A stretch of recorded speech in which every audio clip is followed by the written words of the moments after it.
Hi, I'm Pete, and welcome to Just a Few Acres Farm, episode 10 of the Farmall 856 restoration. In this episode, I'm going to rebuild the tractor's MCV, or multiple control valve, the brains of the hydraulic system. First, an overview of the tractor's hydraulic system, because there's a lot to it. The first pump is a 12 gallon per minute hydraulic pump which sits behind this cover back here, and it powers the 3-point hitch and the remote hydraulics. You know, the levers up there that go out to the valves and back for trailing equipment. The second hydraulic pump is behind the MCV right here. That's a 9 gallon per minute pump and just powers the MCV. The third pump is part of the PTO unit, which bolts on right here. It's actually a part of the unit. The pump's in there, and that pump provides pressure to engage the clutches on the PTO and also the braking system on the PTO. Here's a typical circuit of the hydraulic fluid. It gets sucked up through that silver pipe there, which is right near the bottom of the rear end case, and it goes up through that tube to the filter. The hydraulic filter is right under this cover here, so the suction tube that I pointed to is inside this case, comes up and goes to this filter, and then the hydraulic oil gets sucked to the MCV pump here and to the other hydraulic pump, the 12 gallon per minute pump for the 3-point hitch and remote hydraulics over here. So this is all under suction through the filter, supplying the pumps. The fluid running to the PTO pump does not run through the filter. There's a little suction tube that hangs off the end of that PTO unit. Now, as I said, this is the brains of the hydraulic system. This is the MCV unit. And it's like a hydraulic computer. That's really what it is. It's got its own 9 gallon per minute pump, as I mentioned, piggybacked onto the back of it. It's kind of like an automatic transmission valve body. Inside this are a whole bunch of passageways, check valves, spool valves to control things. And it does a whole bunch of different things with some intelligence. Number one, it provides 3 gallons per minute of that 9 gallons being put out for the pump to control what I would call control functions in the tractor. The power steering, the power brakes, and the torque amplifier are all run off that 3 gallons per minute. The other 6 gallons per minute are sent up to the front of the tractor to the oil cooler where the oil gets cooled, and then it's sent to the rear end of the tractor where it pours onto the differential and rear end gears to lubricate them. And then it falls back into the rear end case to be sucked up again by that suction tube. There's a lot going on when this tractor is running. There is oil flowing at kind of a ferocious velocity. I've always wanted to have kind of a clear case and see how much because there's so much being sucked around and everything. You have 12 gallons per minute plus 9 gallons per minute plus the PTO pump. You got 22 gallons total in the system. That oil is making a circuit in a hurry when the tractor's running. The last thing I wanted to yak about, before I get started here, is that this whole system, this MCV, was an amazing leap for International Harvester and evolution. Think about the tractors that came before the 06 series, say the 560. Pretty crude hydraulically, and it was all kind of cobbled onto what essentially was a Farmall M chassis from 1939, not integrated.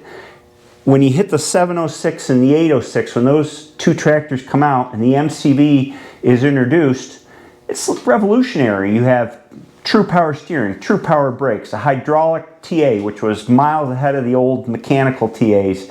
And it's all integrated. It's all in that one box, put right in here without hydraulic lines running all over the place outside of the tractor. And the system works so well that International Harvester started with it, and as I said, the 06 series, carried it into the 56, the 66, and the 68 series, essentially unchanged. You buy a rebuild kit for one of these and it applies to all those series of tractors.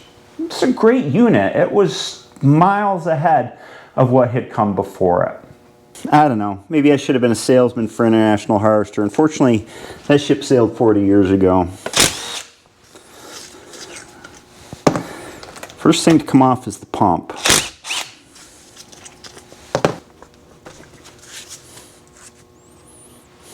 Go ahead and pull this cover plate off.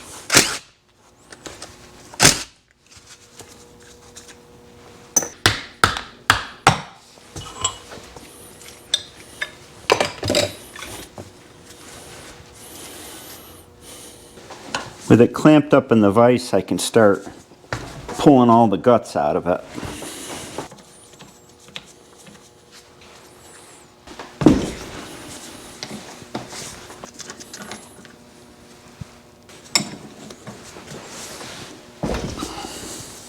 Gotta be careful of this one, because it's gonna go boing.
I got about every size fitting known to man in this thing. What is it, 1 1/16?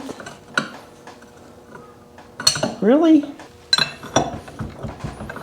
1 1/8, I guess.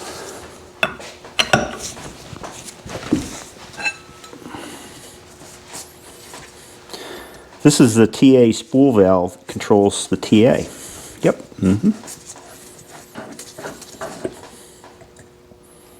There she is. Jeez, the other fitting was 5/8. This one's 11/16.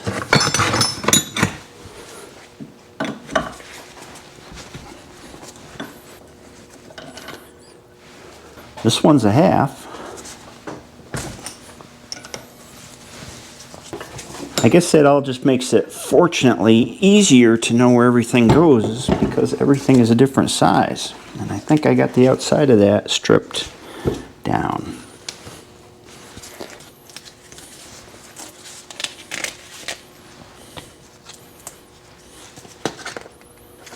This plate needs to come off. Gotta find a way to get under it.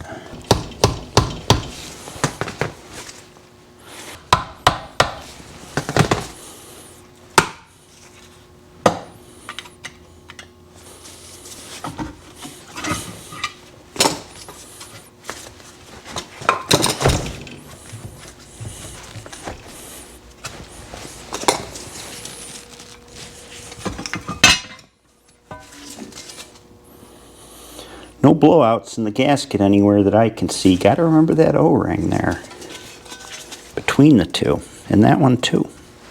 There's a couple of pins that got to come out, and in order to see where, there's one. In order to see where they are, you got to peel the gasket back. Let's see, the other one should be over here somewhere. There it is. These two little pins go through to the other side, so you can just bring them out the other side.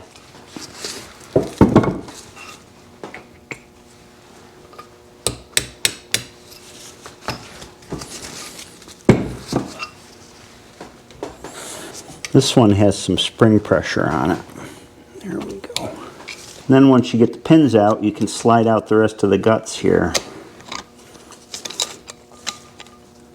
Get out of there.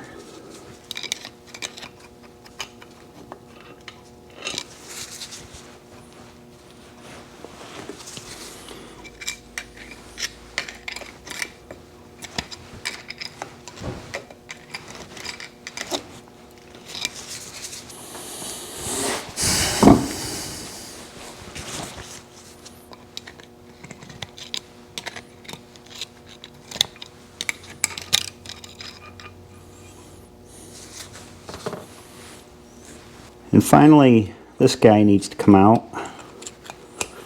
He's a spool.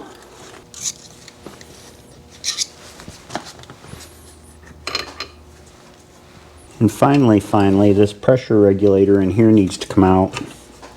I believe it's seated on an O-ring, so it just needs to be freed. Magnet's not doing it.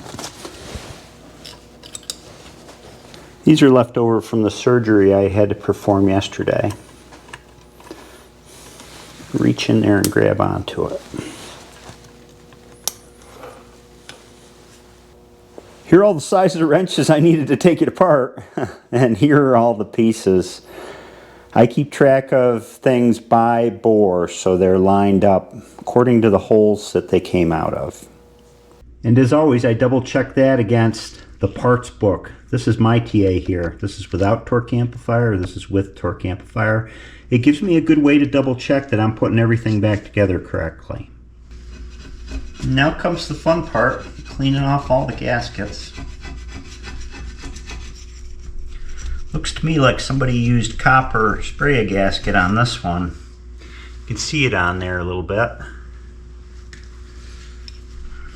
These really don't need any sealing if you're careful cleaning them off. Somebody put a helicoil in there previously, must be it stripped out, but they didn't knock off the bottom cross piece of the helicoil, and it's come back out, so it's proud of the surface. Interesting. You never know what you're going to find. This is my last gasket to clean off, fortunately.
Everything's cleaned up and it's time to reassemble. These aren't that difficult to reassemble. If you got a parts book, all you do is follow the diagram, and the parts list says what size O-ring goes where. Although when you get a rebuild kit, your O-rings don't come identified, you just get a big jumble of them, but if you measure them, you can figure out where they go. I just get a cup of High-Tran and lubricate everything well with it, and lubricate the O-rings before I put them in. It's a pressure relief valve.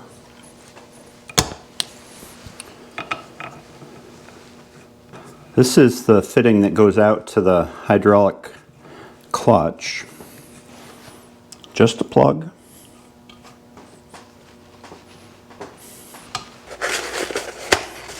As I go through this, I also have new springs for the MCV, and luckily they have part numbers on them that I can cross-reference to the book here.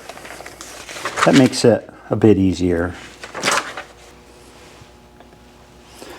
I don't think I'll do a blow-by-blow on this. I'll show you the stuff going into the bores, but I have a really detailed video in the 756 library when I rebuilt that MCV that you can look at if you want a description of the parts that go in each place. There's a lot of them here. One pin. Next side. Now this flow control orifice. Sounds important.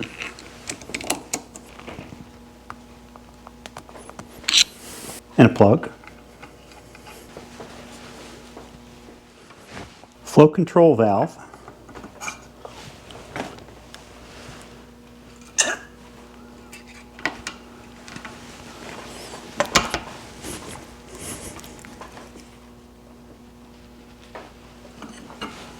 Lube regulator valve. This one gets a pin through it. And a plug with a hole in it for the dump valve sender, switch, whatever. Couldn't they think of a better name than dump valve? Make my kids giggle. Maybe me too.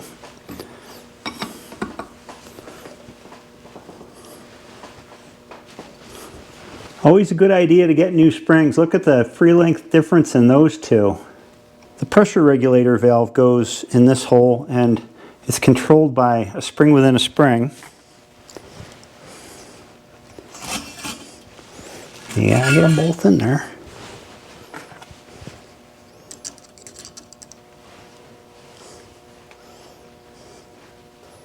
And the valve.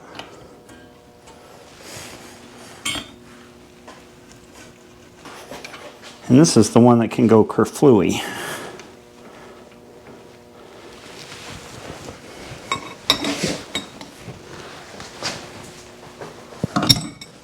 This is a little goofy, but it works. Instead of trying to press all those springs down and get the bolt started, get the plug started.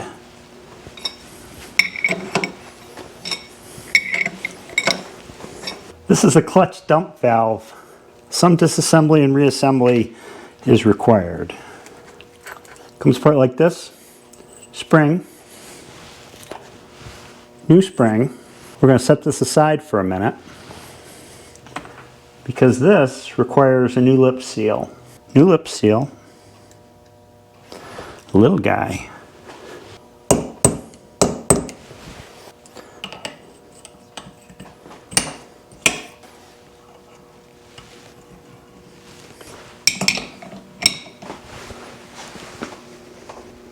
Dump valve ready to dump. Done with that side. One valve to go, and that's the torque amplifier valve, and it's the most complicated one. It's got a top plug with an O-ring in it, and then we have to take this apart, and there's a spring pin in here.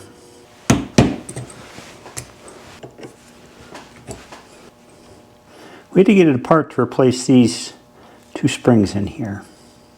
This is a complicated little thing. I forgot there's a plunger in here too. It kind of does that.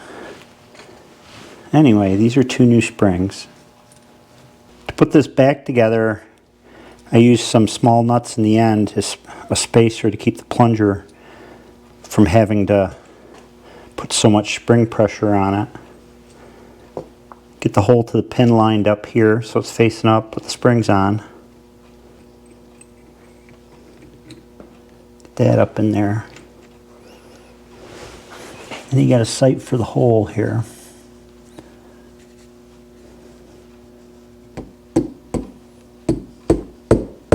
Did we get it? Yep. This piece goes on this piece, but before I put them together, there's a seal that goes in here, and this is a special seal. When I pulled it apart, I said, I think I want to reuse that. I think it's called a quad seal, and the profile of the seal is like this. And these were a point where you get quite a bit of leakage if the seal is not holding. And these quad seals, I think, are supposed to hold better. It's nice and pliable, so I'm going to reuse it instead of putting an O-ring in there. It's in there. Then this retaining ring goes on the outside.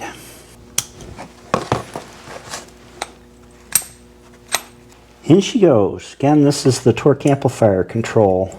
Sets it to lower high. If you look, I hope you can see that. You can see where it opens and closes all these passages in here. I guess I got one more. This is the brake check valve. Little plastic guy goes down in here with a spring. And this is the fitting that goes out to the brakes, the brake line. Next, I got to take care of the pump. This is the old pump, and the drive gear's got to come off of it.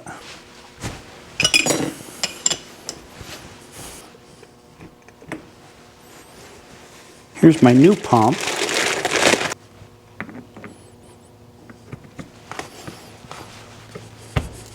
The pump came with a new lock nut. Clean all the gasket surfaces up with lacquer thinner, get any oil off of them. These two O-rings, which go in between the plates. Gasket. And the plate.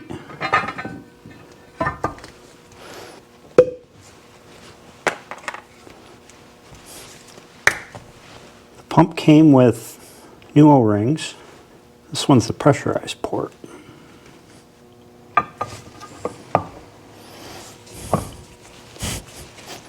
Now I can flip this over, keep the pump in place. And I have to set this heel coil. Needs to turn back down the hole a little bit. Then I need to pop that cross piece off. There she went. I guess the best part of heel coils are digging this piece out. But my understanding is that breaking off the cross piece helps them spring out and seat in the cavity and dig in when they're being unthreaded. There it is.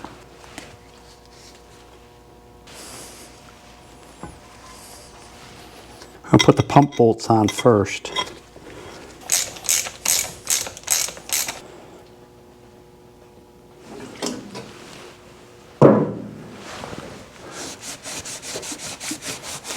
Last time this was rebuilt or apart, somebody stuck a plug in the power steering check valve here, which was what used to be done.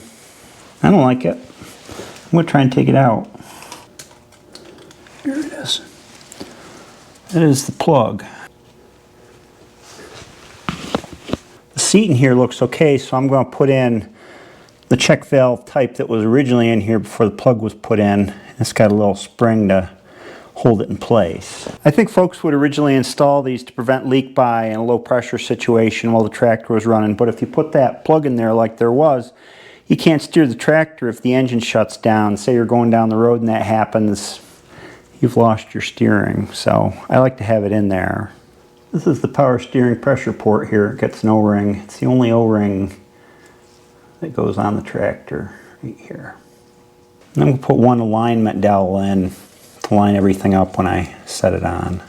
The high capacity MCV kits come with two thicknesses of gasket here. And the reason is you want to get the correct mesh with the gear between the pump and the gear inside of here. So I'm using a thicker gasket. It's about 20 thousandths. The thinner one, which is black in color, is 16 or 17 thousandths.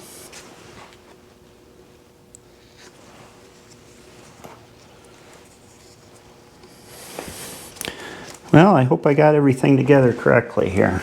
A lot of pieces.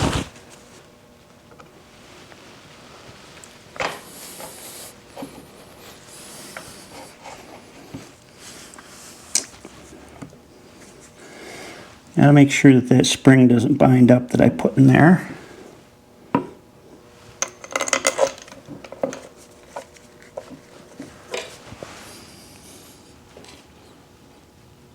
And that my O-ring is still set. And the gear's got a mesh. And they did.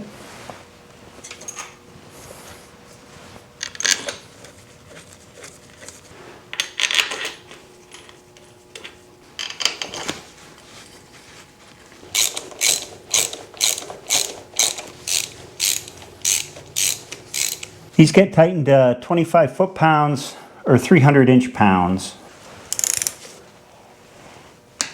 I just kind of go through and tighten them up kind of evenly so they seat down on the gasket. In a couple rounds, in no particular order. There certainly is a skeety 8 million of them.